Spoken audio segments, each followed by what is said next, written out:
Hi, we're in Orlando for Walt Disney World's Marathon Weekend.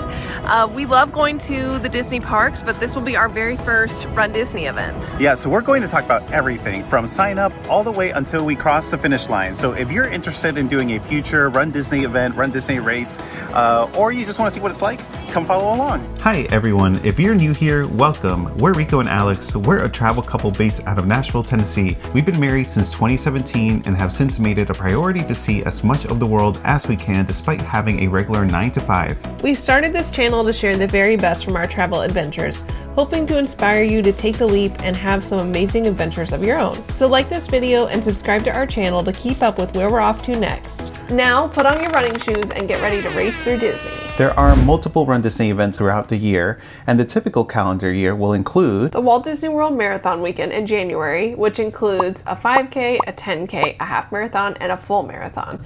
It also includes the Goofy Challenge, which is the half and the full marathon, and the infamous Dopey Challenge, which is all of these races.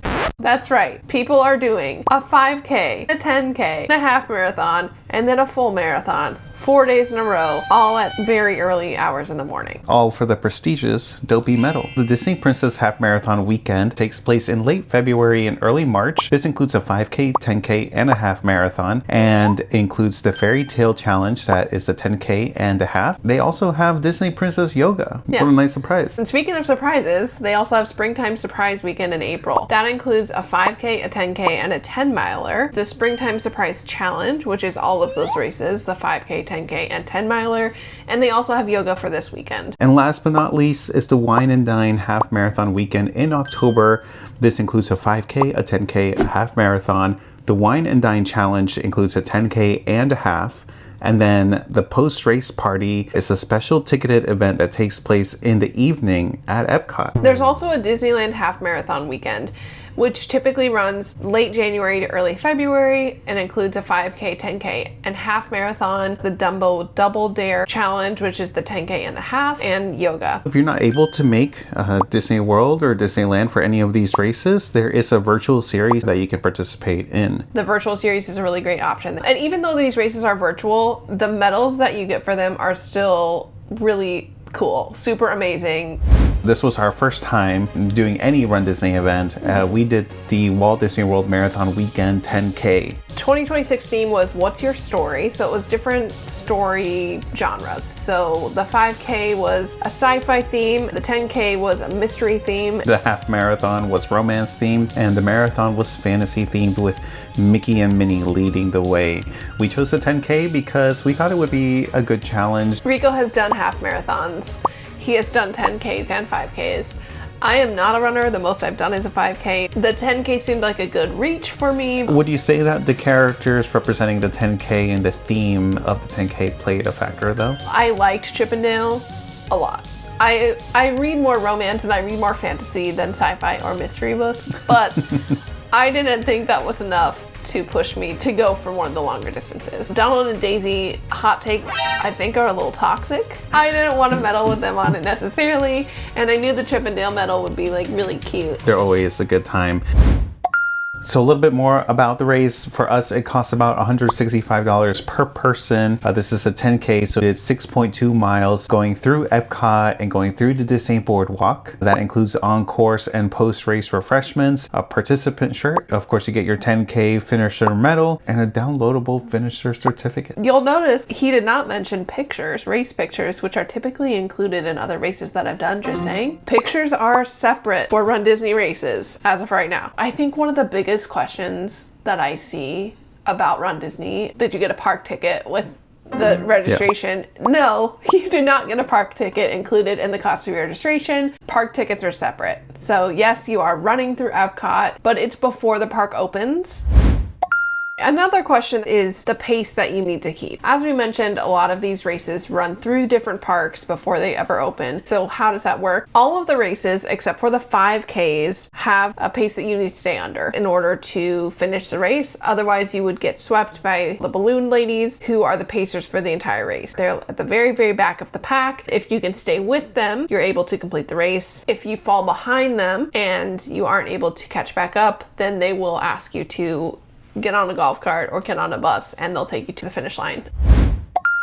If you are running the longer distance runs, you do get a chance to get on some of the rides. Some people are so fast, or they're starting so far ahead in the pack that they're able to hop onto a ride during their race. I saw reports of people doing Tower of Terror at Animal Kingdom. They were doing Expedition Everest. So make sure you are training so you have enough time to maybe catch a ride before your race is over, before you get swept up by the balloon ladies. Yeah, and if you are a RunDisney veteran and you have secrets for how to get on those rides or which rides you've done during a race, please let us know in the comments, because if I ever did another one, I'd definitely be interested. Once you decide that you want to run a RunDisney event, the first step is signing up. This in itself is a challenge. Registration for these races takes place about 9 months in advance, and it's competitive with spots selling out in minutes. So think Taylor Swift tickets. You know, it's that competitive to get a spot for one of these races. You can also register friends and family. If you have a crew of 2, 3, 5, 7 people that are trying to all run the same race, whoever gets in first can register family and friends. You just need to have their information handy. Their first and last name, their expected pace, address, T-shirt size. T-shirt size. If you're trying to register other people, just get all that information and put it in your notes app, so once you get in, you're ready to pay and check out. One thing to note is we mentioned that you sign up for these races about 9 months in advance. The registration for these races is non-transferable and it's non-refundable. Things happen. People get hurt during training. Life changes happen. It is very extremely rare for you to be able to get your money back for these races. So just know that going in, when you sign up for this race, you're not able to sell your registration to anyone else. You're not able to give your registration to anyone else. Your name's on your registration. That is the person who can run that race. That's not to deter you from registering. It's just to let you know this isn't a concert ticket situation. Resellers cannot purchase registrations and then sell them off. If you are trying to purchase a registration after the date that they go on sale and you want to run the race, the best way to do that is through a charity bid. So there are lots of charities who receive certain number of registrations, and you can fundraise or purchase a registration through them, and that is completely legitimate.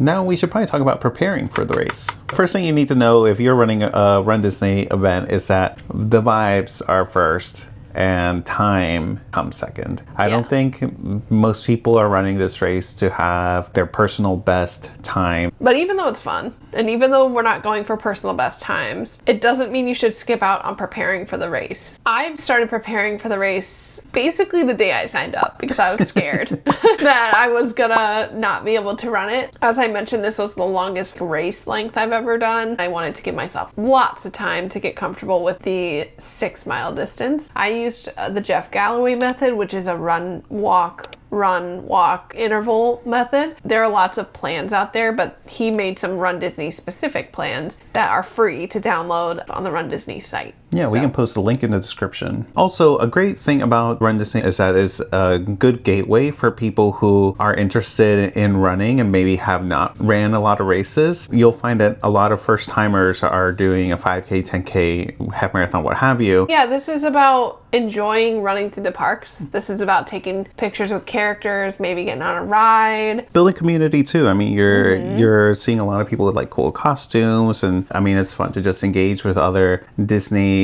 people that like to run and do these kinds of events. All right, so first, after registration, after arriving in Orlando, our first stop is the Expo. We're gonna go in and pick up our bibs, and I think there's a lot of shopping, like a lot of shopping that we can do. So I'm excited. We're here on the second day of the Expo. The first day is a little crazier, I've heard, so I'm excited to get in there and see what we can find out. Let's go. So when you get to the Expo, you have the one building that's dedicated to getting your bib, getting your photos with a couple of the characters that are there, and getting your whole packet. You have a second building that is the vendor expo, so all the sponsors will have all the running needs that you might need. Yeah. And then you have a third building that's all the official RunDisney merch. Like I mentioned before with the registration, since it's not transferable, you do need to go in person with your ID to pick up your bib because it is so extremely strict on who is running. So make sure you head to the Expo the day before your race and pick up all your goodies. So we're back from our big day at the Expo today. This was day one for us here in Orlando. We have the 10K tomorrow morning. Tomorrow morning, but in like a couple hours. 6 hours. We'll be awake in 6 hours. less. Yeah, 6. Well, something like that. Yeah. The expo was everything people said it was gonna be. They said it was gonna be a little crowded. It was gonna be busy. It was gonna be loud. What do you think? Yeah, it was a little bit of a frenzy. I know it wasn't as crowded as it would have been on the first day. Yesterday, yeah. Yesterday, the first day that people start to come for RunDisney Marathon Weekend. But as first timers, it could feel a little bit overwhelming. So just be aware, it is a little bit of sensory overload. You have, it is fun though. You have plenty of booths. You have a lot of people that are just friendly and trying to help you out with preparing for the race. You could buy shoes there if you need a new pair before your run over the weekend. They had a bunch of places selling like Stinger waffles, little or gummies, gels, sunglasses, any kind of like running gear, merch, visors, hats, bows, tiaras. You need a tiara for your outfit. So you had several of those vendors, and then you had a lot of like RunDisney official merch. So we'll show some footage there. There was some.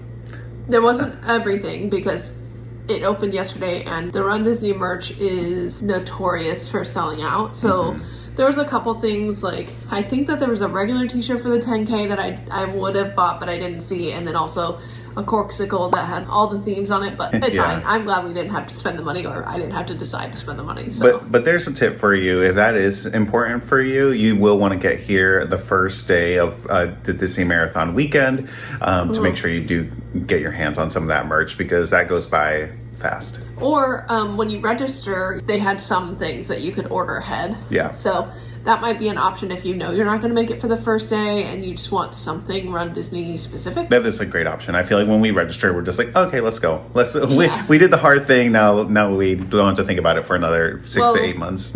And like, because of Most Magical Printing Co., because I make my own merch, I'm kind of picky. So I also, I don't know, maybe some people are more prone to buying like everything that RunDisney makes, but I was like, well, impress me and then I'll buy it. This video is brought to you by Most Magical Printing Co., my Etsy shop that's perfect if you're looking for subtle theme park merch or fandom inspired merch that you could wear anywhere. You can get this awesome Princess Diaries inspired A Queen Is Never Late shirt by following the link below. And if you want to support our channel, make sure you hit the like button and subscribe. It is a quick and easy way to let us know to make more videos like this. Now back to our video. But we did get one free thing. It's our race shirt. So it's a long sleeve like Brooks running tee, and it's got Chip and Dale on it. It is like a book theme, so they put a book on here. Chip and Dale are mystery. The 10K is like mystery themed. Think Sherlock Holmes. Yeah, it's interesting because I love how Chip and Dale look in this design, but it's a giant square that's not super breathable here. And it's a tough color to pull off. Yeah. But I do like how Chip and Dale look. However, we're not going to be wearing this shirt tomorrow because we will be dressing up, right? Yes, we are dressing inspired by, I would say. First of all, guess in the comments what we are going to be dressed as. Yeah, take a quick guess. It's kind of hard. It is Pixar. Is it? We are going as Boo and Sully. So Alex is going to go as Boo. So you got the pink short sleeve with the blue or purple legging shorts and the white socks, ankle socks. And the glitter. And the glitter. Unicorn snot. And this big glitter. 2 kinds of glitter. And that's going to go on your face? Yeah, I guess glitter is like a big deal in the RunDisney community. Or in the running community in general. Yeah. Maybe I'll have to put some on too. Yeah. Are you running in Mizuno's? Yes. Just for those that want to know. These are cool though because you got a little bit of purple streak down there. Those are really fun. Purple. And I am going to go as Sully. Again, it's inspired by. Well, Alex did a really good job at tie-dyeing this blue teal shirt that we found.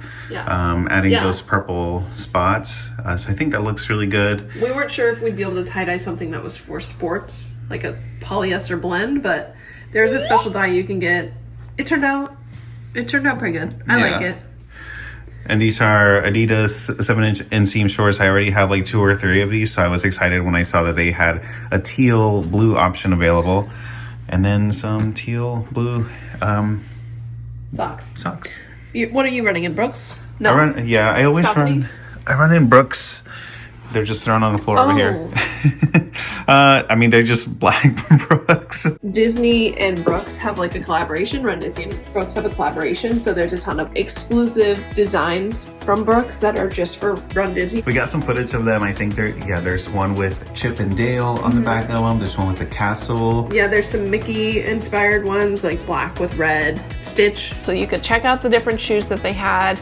You could try them on at the expo, run around in them, and then you could purchase them. And if they ran out of the one you wanted, you could typically order it to be shipped to your house. If you want any of the exclusives, like the Brooks RunDisney shoe collab, you probably want to get there day one of the expo, right? I believe that is the only place that you can get them currently.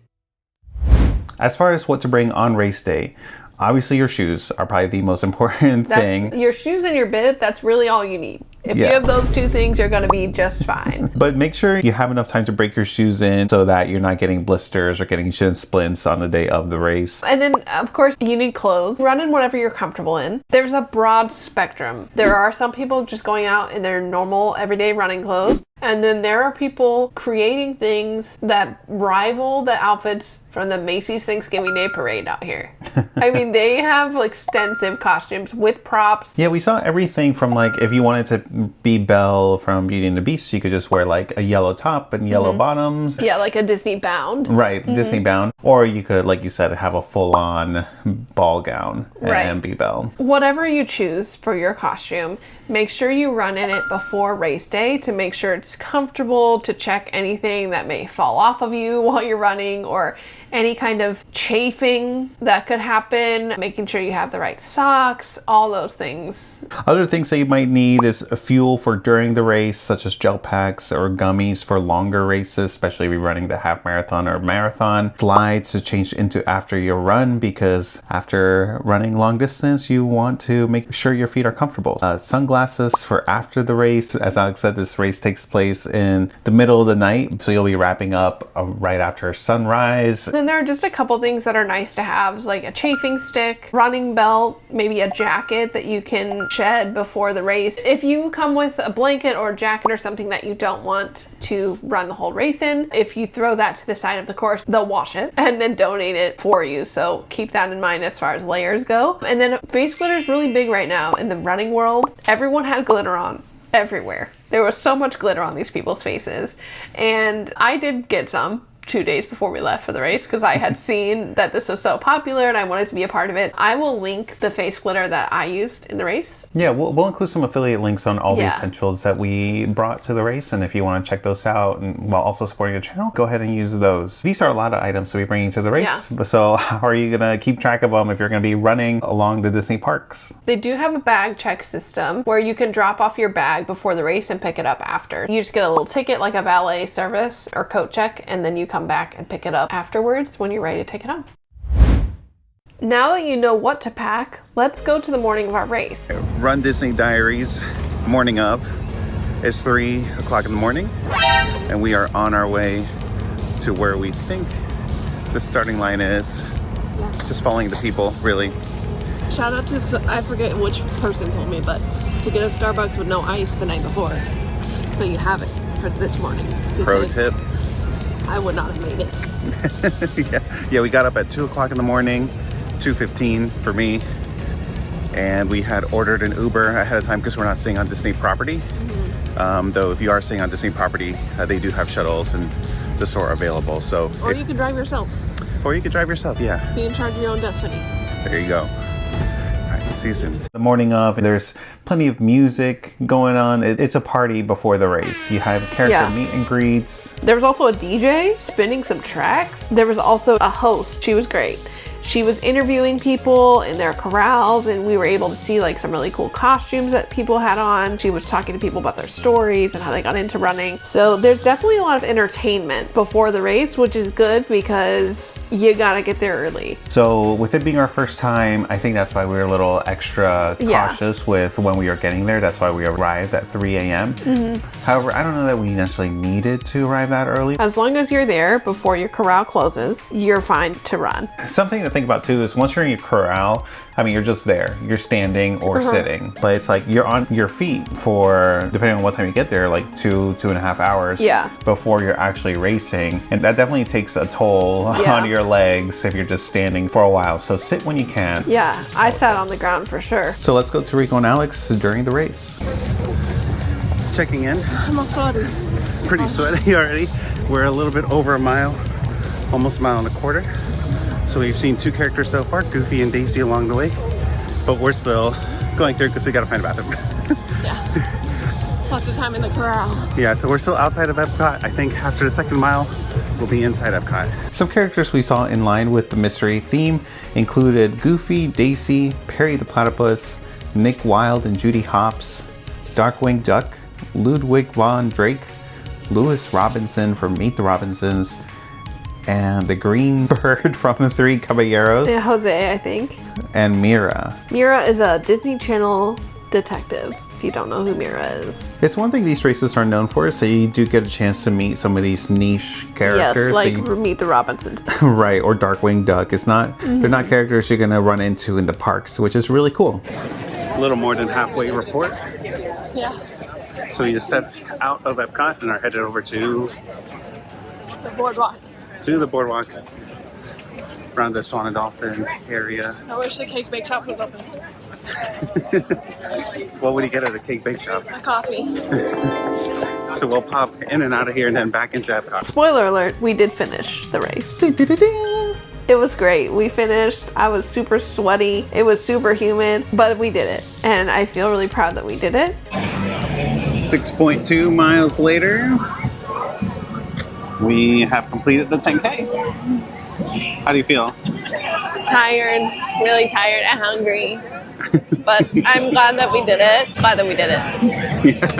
You? It was fun. There were a lot of people here. A lot of people. A lot of good costumes.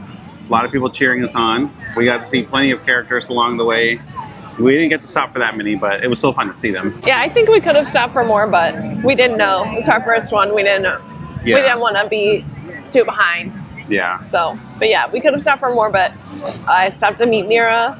She was cool. Lots of rescue rangers, which, speaking of, we were going to go see if Chip and Dale are still here to get a picture with them. We also stopped for a couple of photo ops over in front of the Epcot ball. Yeah. So that was cool. We had time for that. So all in all, I think it took us an hour and 45 minutes to do the whole thing. And there were still plenty of people coming behind us too. Yeah, I really don't know how long it took us because, like, that's not what RunDisney really is. Like, yes, there's a time limit. You're supposed to do it within 16-minute mile, but no one's really trying to PR here, I would say. Very few people are. Yeah, but also to say, like, the balloon ladies were nowhere in sight. And then afterwards, there's a whole nother part of the race, which is the post race. Yeah, this is also a party where they have a DJ, music, food trucks. It's a fun time. You do get a snack box when you finish the race. This snack box includes Mini toast? cheddar cheese flavored cheese. Oh yeah, this is like the nacho cheese that you can also get in the parks for your pretzels or for Casey's corn dog nuggets. Everyone was super pumped about this. It was kind of weird for me to be eating it at like 8 a.m. Like 7 a.m. 7 a.m. But I mean, if that's your thing, go off. They had it for you. There's also Fritos in there, some fruit snacks. And outside of the snack box, as we were finishing the race, we also received a banana, a honey stinger, energy waffle, water, and Powerade. So yeah, they definitely try to give us a few things to fuel back up after our run. You also get your medal at the end of the race. It's definitely one of the nicest medals I own. It's the nicest medal I own, for sure. A big thing, too, if you're going to one of the race weekends is Medal Monday. So people will, run all the races during the weekend, and then on Monday they'll go to the parks and take pictures with their medals. We took pictures with Chip and Dale afterwards with our medals. That's right, we did. And we went back to the Expo to take pictures with some characters that were there. Each day of the Expo, they had different characters there. So that was really fun to be able to pop back over there and see who else was around. So it was really fun to check something off our Disney bucket list. I mean, we could talk about the good and maybe the not so good, starting with the good. It's a really unique experience. There's no other race like this. You're able to run through the Disney parks, and that is really fun. Yeah, and again, it's all about the vibes. It's all about the costumes, the characters. You're immersed in Disney experience. It's fun to see several of the characters, the ones that you don't really see at the parks every day. Some more of those niche characters. Also, the expo, the pre-race, the post-race, all those parties were really well organized, we thought. The community of people is really neat to see. So there are people who have been running these races for years, and to see them like show up and support new runners who are there. And last but not least, the medals and the shirts are both good quality. So although the shirt design can be hit or miss. While I didn't love the shirt design we got, I don't know if I ever would have loved it because I didn't make it. Yeah, maybe a little biased. As for maybe some things that the race could improve on or that we didn't enjoy particularly. There were so many people in this race that it was really hard to keep a consistent pace, even though I had trained. Yeah, I know it could feel a little discouraging. So you're training to have like a 10-minute per mile pace, but then because it's so crowded and congested, you start looking at your watch and you're like, oh no, I'm actually running an 11, 12-minute mile pace. There's going to be a lot of people there. You might run a little bit slower than you anticipate because it's hard to navigate through all the crowds and again, just through the small paths in some of the areas. I thought we were going to be mostly with people that were running at our pace that I had put into the computer on our registration, but it didn't really feel like that's how the corrals were split up. Again, I'm a walk runner, so I knew I was going to be taking walk breaks. There was other people also taking walk breaks, but it was really unclear about like where you should be and how you should get around people that are walking and how often are you walking. All of those things combined just made it a little bit crowded and overstimulating. Yeah, but not too bash on any of like the newcomers that are newer to running. No, here because that's race. me. Yeah, we're all about that for sure. But Yeah. just something to be aware of as you're preparing and trying to set expectations for the race and your time. Yeah, like I don't think it's a runner issue. I think it's an organization issue with the corrals, in my opinion. Also, the post-race snacks being somewhat disappointing was a little bit lacking compared to some other experiences. It was mid. The snack box was mid. I mean, the race I've done the most times is the hot chocolate run. If you've ever done that run, maybe you'll know that I'm biased. But when you finish, you get a mug of hot cocoa and you get hot chocolate fondue that you can dip like pretzels, banana, Rice Krispie treat, marshmallows, Oreos. Everything. It really feels like a treat.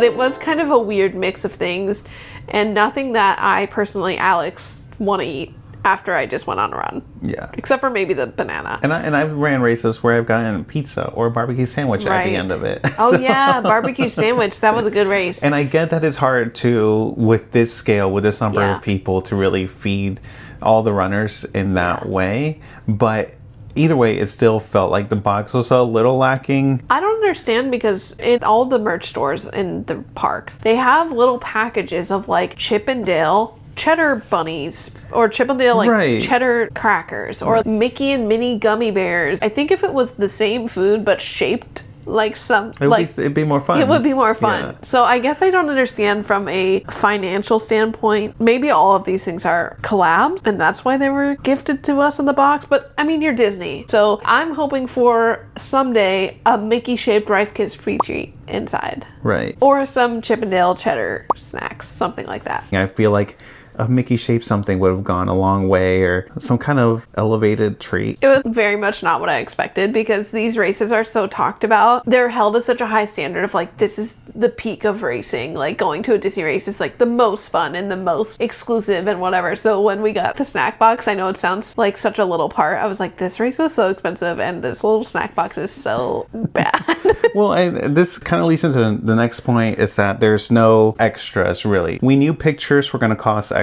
Listen, we didn't. Maybe Rico knew. I did not know pictures were going to cost extra. Every race I've ever run, the pictures are included. Or they're like $20. Right. Max. Yeah. Because at the end of the day, this is a photo of you mid-run. You want the picture for the memories, but it's not your best look. So I don't want to pay $85 because we had two different people, right? So it would have been 85 times 2 for us to get both of our pictures just for the one race. Guys, that's a lot of money. Yep. That's a lot of money. And on top of that, you don't get a discount or a special time to be at the parks. Like, I feel like even a 20% off or something for a park day during Marathon Weekend could have gone a long way. Yeah. But again, bringing it all back to the snack box. We know we're not getting these extra things. Like, we know we're not getting pictures. We know we're not getting a discount at the park. So then to have a snack box is kind of meh. Right. Disney, if you're listening, if you're watching this video, feel free to take our suggestions. We're not even going to ask for monetary compensation. If you want to provide Mickey-shaped something, we will take that as an improvement, and we won't say a word that we told you that idea.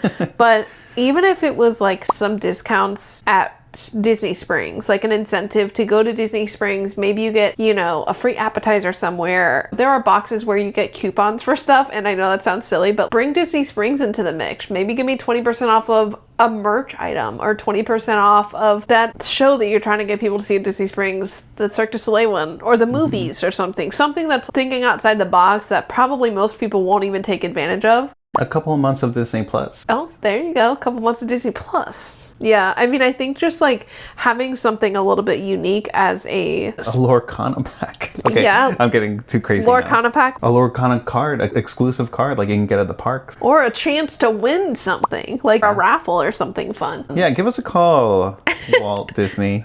Yeah. No, what's the new CEO's name? Josh tomorrow. Yeah. Yeah, we would love to talk about Run Disney with you. And if you want us to come back and try it again once you've made some improvements, I guess we will. Yeah. Obviously, you know, we're critiquing with a pretty sharp eye. Yeah. It was a really fun experience. Like we said, it's really cool to check something off our Disney bucket list. Really cool to run through the parks, to experience the vibes, to see the costumes. You know, yes, we are getting up at 2 a.m. to get ready for this race that's taking place at 5 a.m. But it was a good time. Would you do it again? I would. Once Rico found out about the dopey challenge, he was like, wait. It would be more fun to do it again with maybe like a group of friends too.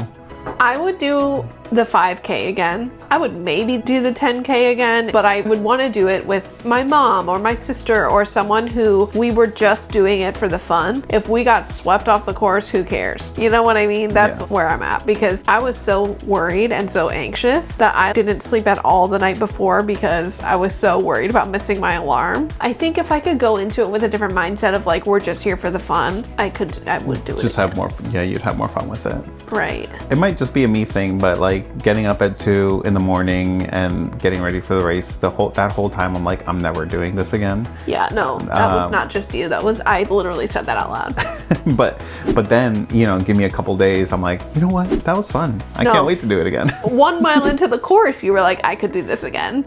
Because I think you just were like, yeah, once you started moving, you felt better. I will say, we did the marathon weekend in January. It was so humid. I know Disney cannot control the weather at all. It's so humid. I just want people who don't live in Florida to know. It was literally 99% humidity. It was 99% humidity at 4 a.m. That affected how I felt in the race too. Like, I think I probably realistically, if I would have walked more, maybe I would have felt better. But I was like, I just gotta get through this race because it is so hot, humid, I can't breathe. But that's just my overall thoughts of it was fun. After having one under my belt, I think next time I could enjoy it more because I know what to expect. As far as crowds, how many characters are gonna be there, I didn't know when to stop because I was like, what if there's a better character down the road and I stop for this one, and you know. You don't know what characters are going to be there until you're running the race. Yeah. Knowing all that now, I feel better prepared to make a decision and to tell somebody else about Run Disney. And I think what I was missing when we were going to sign up for this was someone's realistic review. Here's exactly what to expect. And I know things are always changing, but this is our honest review.